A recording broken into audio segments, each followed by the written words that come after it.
Magandang umaga, magandang gabi sa lahat ng viewers na nanonood. Alagang kambing sa probinsya. Malaking tulong ang pag-alaga ng kambing. Basta may lugar lang kayo. Minsan 2, 3 ang anak sa isang inahin na kambing. At saka hindi ito masyadong magastos sa pagkain kasi kumakain ito ng damo. Masarap na luto ang kambing, kalderita, paklay. Favorite ko yon. Buhay probinsya. Kung nagustuhan ninyo itong video na ito, paki-share naman, subscribe. Salamat.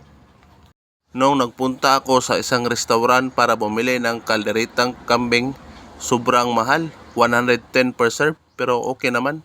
Masarap talaga ang kalderitang kambing. Hindi ako nagsisisi sa binili ko.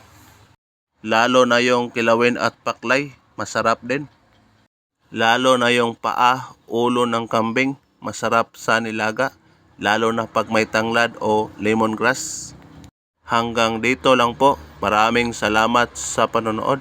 Paki-like, subscribe, and share.